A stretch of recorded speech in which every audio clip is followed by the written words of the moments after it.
Hari ini kita tunjuk SUV segmen B terbaru daripada Mitsubishi, iaitu X-Force. Antara ciri yang terunik dekat X-Force adalah muka depan dia. Lampu dia kalau kita boleh tengok, dia berbentuk seperti T. Lampu belakang X-Force juga didatangkan dengan lampu yang berbentuk T seperti mana lampu hadapan. So ia adalah satu lampu yang sangat unik dan sangat cantik. X-Force juga ada kamera 360. Yang ni kamera depan, dia ada kiri, kanan dan belakang. X-Force juga mempunyai honeycomb grill yang sangat-sangat latest sebenarnya. Kalau kita tengok, bentuk dia sangat moden. X-Force juga didatangkan dengan rim sebesar 18 inci dan disc brake depan belakang.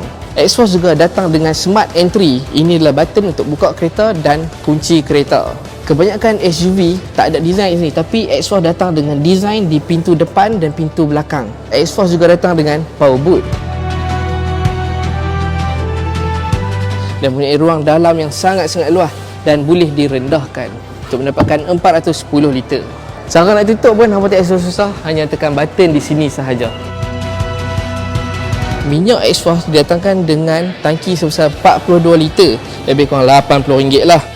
So, full tank dia boleh mencapai 750 km. Mitsubishi didatangkan dengan enjin 1.5 liter NA Mavic dan menggunakan CVT. So, Mitsubishi famous dengan Mavic. Kalau hampa isi minyak penuh untuk enjin ni, hampa boleh pergi KL, patah balik, pergi KL balik.